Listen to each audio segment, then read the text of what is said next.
Hello viewers, this is the Mercedes-Benz S63 Coupe and we're here to find out if it is better than buying a Bentley Continental. When it comes to the interior space of the Mercedes-Benz S-Class, well, it does feel like it's one of the better interiors of Mercedes, but you soon realize that it isn't really that good. Look, it feels incredible. There's a lot of really, really good leather on the steering wheel back here. But then you quickly realize that there's what feels like plastic up here. I mean, not very good. There's plastic behind the steering wheel by all the gauges that you will definitely touch, like your cruise control, your gear selector stalk, for some reason has a lot of plastic. There is aluminium if you look for it, which is a problem because a lot of the pieces that you feel like are aluminium are actually plastic, like this bit over here. That's aluminium, that is aluminium, that is plastic, that's plastic, and then down here it's pretty much just a lot of really nice leather on top of plastic. That down there, which is your boot leather, looks like it's an aluminium, it's plastic, it's shiny plastic. And well, I'll touch on the infotainment system now, but I think I'll just give the camera to Mateo. So guys, sitting in the passenger side now, I must say, we've discussed this a bit, that the passenger side is probably the best part of the car to be seated in. I mean, in the back, we'll get to there now, and Eugene will tell you why the back isn't the greatest. And like Leto has touched on, the amount of plastic in the car is a bit of a downgrading level for when you would be looking to purchase a big S-Class. But in the passenger side, yeah, you'll be a bit more pleased to see that you're not confronted by so much plastic. You've got a lot of leg room. You have a very nice seat with beautiful stitching. You'll have your leather on your side, yeah, the leather on the side, leather across the dash. And then you'll have your very nice finish, like silvery wood type of finish running along the sides here. And then again, just to touch on some of the cutting of corners. If you guys just look at the stitching, it looks like a 5-year-old did it with one needle. And the stitching isn't even straight. It goes up and down and not even in a straight line. So give credit where credit's due. The car is super comfortable. It's quiet inside. It will definitely be a very beautiful drive. It is the peak of Mercedes before you get to Maybach, but they have cut quite a few corners. So you've got a lot of your good quality stuff here, but there is quite a bit of cutting corners and wasted space, if you'd call it that. You have your side mirrors here, which are quite small, which can be a bit irritating, and your blind spot is a bit dodgy depending where you look from. And so yeah, the passenger side is definitely probably the best side. You've got a lot of space here on the side here. You'll be pleased to see you've got carpets by your feet, very comfortable. Inside here, again, these cars generally don't have the greatest of storage spaces inside, and so yeah, that's not something you'd like to talk about. You've got decent vents here, although I must say, sitting inside something of like an Audi or Bentley will definitely be better quality-wise. And you've got your little gauges and other pieces around here. And yeah, it's finished nice, but not as nice as what it looks. And that's where I'd say that looks can be deceiving. It can be, and I mean, especially when you have a Maybach version of this car, and it kind of feels like Mercedes was cutting corners here to try and save money for the Maybach version. I mean, there was a Maybach version that was released in South Africa about a year after this car launched. We only got about 5 in the country.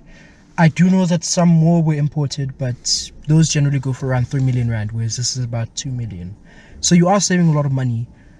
The question really is whether you really, really hold up interior quality to a very high standard, which I'm sure if you're buying an S-Class, you definitely do. Now, when it comes to the infotainment system, I did say this earlier on, this does feel worse than how it feels like in the AMG GT. I mean, in the AMG GT, I did say that it felt dated, but it was still pretty quick. This is quite slow. And that's, yeah, I mean, you just saw the lag over there. That's something that you can't really have over time. And the fact that this is still the same generation of infotainment system as what was in the AMG GT, I really want to understand why Mercedes decided to give this the lackluster infotainment system. Especially for a car of this caliber, of this price, and definitely of how loyal the customers are. It's quite bad. What's worse is that its rival up there, that's a DB11, that somehow has a worse interior infotainment system than this does. So if you are looking towards the rivals, this does have the better. So, well, once again, if you're going to be looking for a Grand Tourer from this era, 2014 to 2017, don't think about interior quality, not interior quality, infotainment system, because it's going to be very, very bad, quite appalling. Okay guys, so we have reached the back seat of this car, although I'm gonna say lackluster because it's not really that comfortable in here and that spacious, because honestly there's two things. Number one, with the back, it honestly feels like someone is actually pressing on my back. It doesn't feel comfortable, like I can't just slouch in, so it feels like something is just grinding up against me. It's not really a nice feeling. The second thing is leg space. There is absolutely no leg space at all. People who would be maybe like 5 foot or 4'11" would be fine, but people over like 5'5" would have a very massive problem. If Letu would move back, you can actually see that. Okay, as you can see, yeah, I rarely have any leg room. Like, this is in its full driver's position, in Letu driver's position. I have zero leg room, and people who are over 6 foot will struggle in here. But you know, honestly, it's very nice, although I'm not gonna say it's the best because I have been in better cars, but I'm not gonna discredit it for what it has. It's still very nice, it's still very comfortable, luxurious. It's still a Mercedes at the end of the day.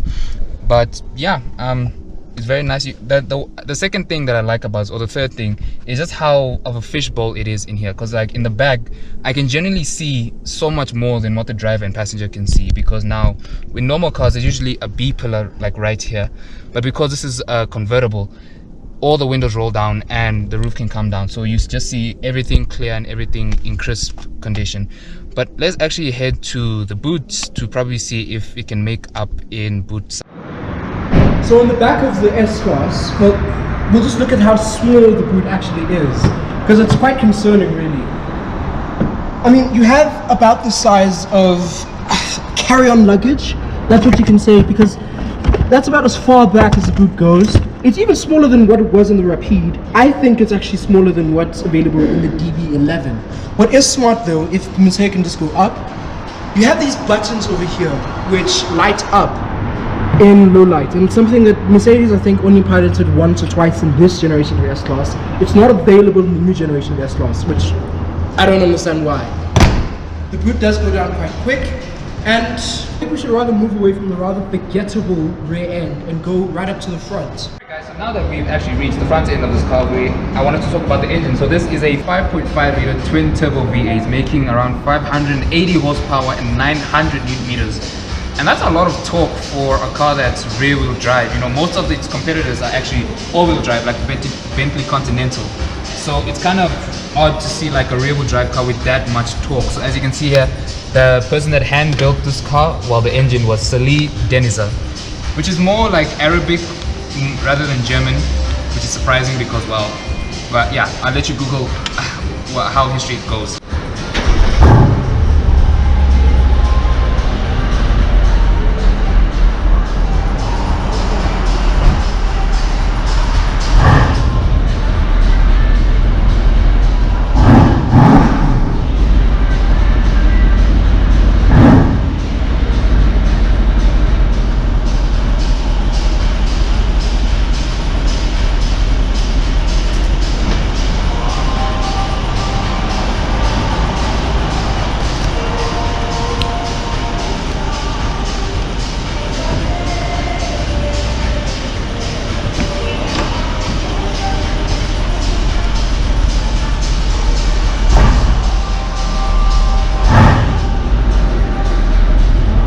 So now that we're back here and the roof is down, I wanted to talk about this little feature over here. So this is the sound system over here. It's a Burmester sound system.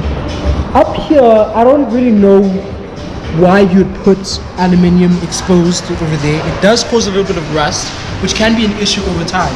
But what I do know that it does is that when you have the roof down and you've got the music playing and everything, you can still hear all of your sounds and all your music, even with the wind noise. So you can hear everything quite clearly, quite crisply. You can still hear all the instruments and everything that was used for recording, but you know, now you have the roof down and you can enjoy it properly.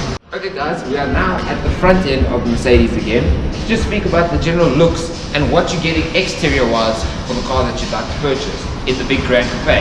We have one of its main rivals here in Aston Martin, a DB11, which I must say, looks-wise, is possibly even better than the S63. But we do not discredit this car, for this, to me, is possibly one of the best looking Mercedes that you can get on the market, if not the best looking Mercedes that you can get.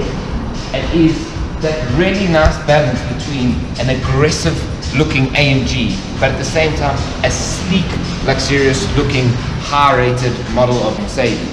And so to me it's a perfect type of balance. Got a really nice interior, a really nice exterior color. I will say though, these wheels, even though these are 19-inch wheels, do look a bit small on the car. And so I would say if you were to get some of this option, slightly bigger wheels, and I'll just add that slightly bit extra to the vehicle. Guys, now that we have reached the end of this, I'm gonna say 50-50 review. We have to actually just be honest with ourselves. I don't think many people will consider this a Bentley rival. I mean, just from the interior on the inside, a Bentley is probably a lot more luxurious and has more finer materials and touch-ups. But personally, I'm still a Mercedes guy at the end of the day, and I love this car very much. So thank you for watching, and make sure to subscribe. We're also gonna start posting some shorts, and yeah, see you next time.